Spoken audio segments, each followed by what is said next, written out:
Mesdames, Messieurs, bonsoir, soyez les bienvenus dans ce journal. Dans l'actualité ce soir, la sécurité nucléaire en question après les attentats de Paris. On apprenait ces derniers jours la présence de personnes radicalisées dans les effectifs de la SNCF, de la RATP, même des aéroports. Qu'en est-il d'EDF et de ses centrales? Élément de réponse dans ce journal. L'Asso remporte la gestion du temps machine à jouer les tours. L'Asso, organisatrice du festival Terre du Son, prend donc la place de travaux publics, critiquée pour sa programmation et pour une fréquentation en berne au temps machine. Tour Plus a donc validé son choix hier soir. Et puis une exposition à la fin de ce journal, exposition inédite en France qui se tient au château de Tours. Robert Capa et la couleur, 150 clichés du célèbre photographe, à voir donc en multicolore. La sécurité nucléaire est donc en question après les attentats de Paris. Chinon, Saint-Laurent-des-Eaux et les visites sont désormais suspendues, les contrôles renforcés. Mais qu'en est-il du personnel, qu'il soit régulier ou sous-traitant? On apprenait ces derniers jours la présence de salariés radicalisés à la SNCF ou dans les aéroports. Et bien du côté des centrales, EDF se veut rassurant, les contrôles y seraient réguliers. Amanda Breuer-Rivera. Depuis les attentats de Paris, impossible de pénétrer dans les centrales de Chinon et de Saint-Laurent-des-Eaux si l'on n'y travaille pas. Toutes les visites organisées sont purement et simplement annulées. Les deux centrales font également l'objet d'une surveillance renforcée. Des gendarmes du PSPG spécialisés dans la protection des sites nucléaires, que l'on voit ici lors d'un entraînement à Chinon, patrouillent 24 heures sur 24 et 7 jours sur 7 à l'intérieur et autour des centrales, comme ils le font depuis l'activation du plan Vigipirate. Le contrôle aux accès des centrales était déjà très encadré et il est aujourd'hui renforcé. Vérification systématique des identités, fouille des sacs, passage sous les détecteurs de métaux pour les agents EDF et les sous-traitants qui font tous l'objet d'enquêtes en amont. Nous faisons, en liaison avec les services de police et de gendarmerie, des enquêtes systématiques sur toutes les personnes qui rentrent dans les centrales nucléaires. Et bien évidemment, s'il y a des obstacles à ce que les gens puissent rentrer, eh bien ils ne rentrent pas. Ces enquêtes sont menées par les préfectures et renouvelées tous les 3 ans pour les agents EDF et chaque année pour les sous-traitants des centrales nucléaires. 100 000 enquêtes ont été menées l'an passé au niveau national. Les préfectures d'Indre-et-Loire et du Loir-et-Cher ne nous ont pas communiqué de chiffres concernant les centrales de Chinon et de Saint-Laurent. En bref, les premières perquisitions en Indre-et-Loire dans le cadre de l'état d'urgence instauré en France. Au moins 4 perquisitions administratives ont eu lieu dans le département d'Indre-et-Loire entre samedi et lundi, selon la Nouvelle République. 3 dans l'agglomération de Tours, 1 hors agglo. L'une de ces perquisitions a eu lieu dans une salle de prière clandestine. Des perquisitions qui devraient donc se poursuivre. Toujours en bref, 3 ans de prison ferme pour le braqueur du bar tabac des Tourettes à Tournord, un jeune homme de 20 ans qui samedi a dérobé 280 € dans cet établissement, un braquage à l'aide d'une Kalachnikov factice. Le jugement est allé au-delà des réquisitions du procureur en raison du comportement violent et agressif de l'individu à la barre.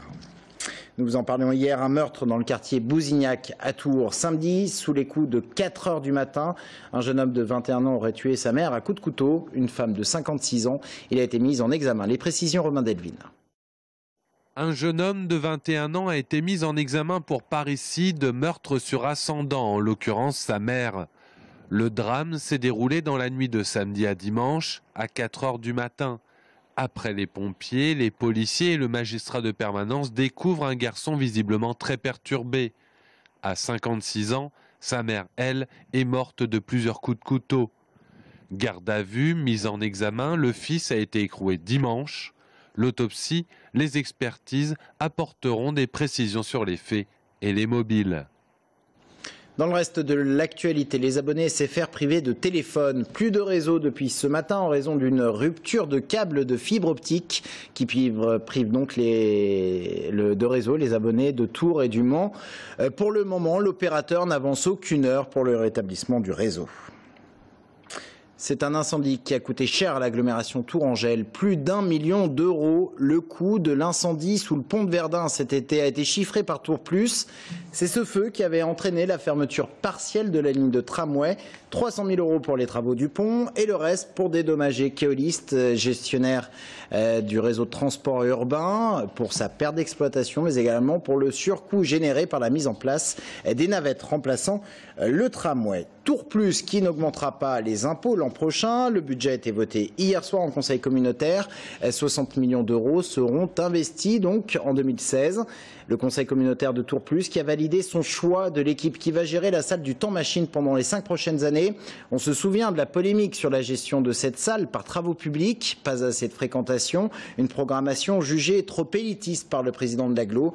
Eh bien l'équipe n'est pas reconduite, c'est l'ASSO qui prend la direction de la programmation, l'ASSO qui gère déjà le festival Terre du Son. Sabrina Medoult. La décision a été votée avec une majorité écrasante hier soir.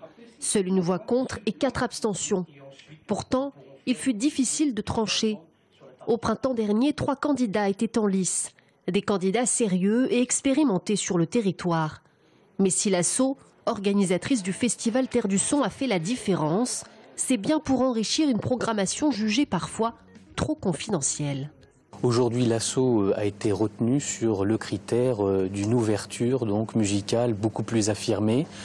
Entre autres, on pense à leur idée innovante que dès 2017, il y aura la possibilité donc d'avoir un festival donc de Terre du Son donc divers sur notre agglomération, où l'ensemble des infrastructures culturelles de l'agglo pourront donc être partenaires de ce festival. Mais si l'ASSO a tiré son épingle du jeu, c'est aussi grâce au public de plus en plus large qu'elle parvient à drainer chaque été au domaine de Candé.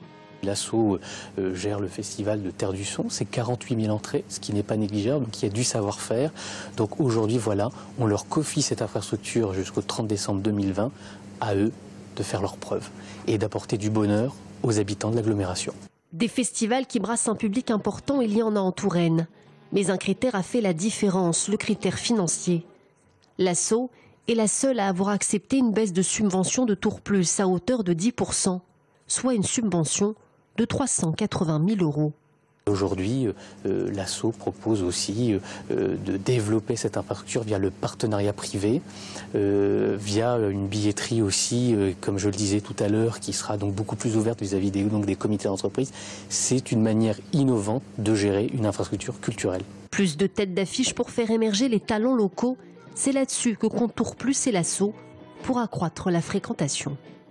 Et puis à l'occasion de ce conseil communautaire a été lancé le Festival international du cirque qui aura lieu dans l'agglomération probablement en 2017. Objectif, créer un grand événement européen accessible à tous. Dans le reste de l'actualité, une manifestation de retraités aujourd'hui pour défendre les retraites et le pouvoir d'achat.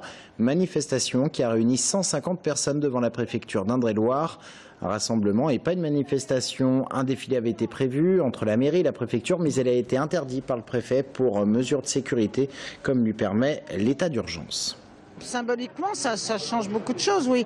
On n'a pas pu, entre guillemets, déambuler, mais on est là quand même et on reste attaché à nos libertés parce qu'on a tenu aussi à faire ce rassemblement parce qu'on ne veut pas se faire museler de nos libertés. Nos libertés, c'est revendiquer, c'est manifester. Le Théâtre Olympia à Tours, aujourd'hui centre dramatique régional, deviendra d'ici 2 ans centre dramatique national. Fleur Pellerin l'a promis aujourd'hui à l'Assemblée nationale. La ministre de la Culture était interpellée par le député Jean-Patrick Gilles. Ce changement de statut se traduira par des dotations en hausse pour le Théâtre Olympia.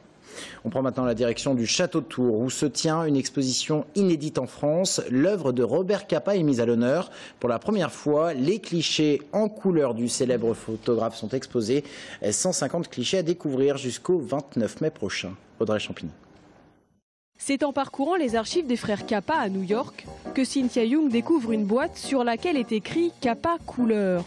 À l'intérieur, plusieurs centaines de clichés inédits de Robert Capa. Certes plus connu pour ses images en noir et blanc, notamment du débarquement en Normandie, Capa découvre la couleur au début des années 40, avec l'apparition des films Kodachrome. Dès lors, à partir de 1941 jusqu'à sa mort, il emporte systématiquement avec lui 2 appareils, l'un pour le noir et blanc et l'autre pour la couleur qui lui permet de mettre en lumière d'autres scènes, d'autres détails. C'est une photo qui a été prise lors d'un transport de troupes de l'Angleterre vers l'Afrique du Nord. C'était au début de la Seconde Guerre mondiale, en Afrique du Nord. Celle-ci est particulièrement intéressante. C'est comme un tableau. On voit qu'il y a le rectangle du ring de boxe qui est lui-même dans le rectangle de la photo. C'est quasiment une photo monochrome, à part les quelques petites touches de couleur ici et là qui viennent réveiller l'ensemble. Ce qui est très intéressant aussi, c'est de voir l'action entre les deux boxeurs et l'ombre magnifique sur le plancher du ring de boxe. Dans l'objectif du maître, des scènes plus intimes, des moments de détente comme ces images de Picasso au milieu de sa famille ou celles d'habitants croisés aux abords des chemins, témoins de ses nombreux voyages. Japon, Hongrie, Angleterre, Paris, où Capa a vécu de 1933 à 1939, et bien sûr l'Indochine, où il mourra en 1954 après avoir sauté sur une mine.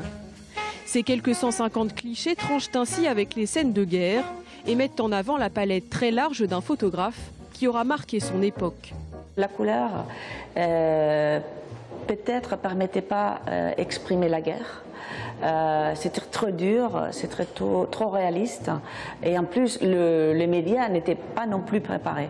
Pour des sujets un peu banals, comme celle-ci qui m'accompagne, mais aussi, ce sont des sujets où la couleur, dans cette allure, cette joie de vivre. Après une exposition à New York, c'est la première fois que les œuvres en couleur de Capa sont présentées en France, à découvrir jusqu'au 29 mai 2016 au château de Tours. Le Parti communiste est-il toujours aussi distant du Parti socialiste alors que l'on parle d'union nationale? On en parle dans un instant avec notre invité.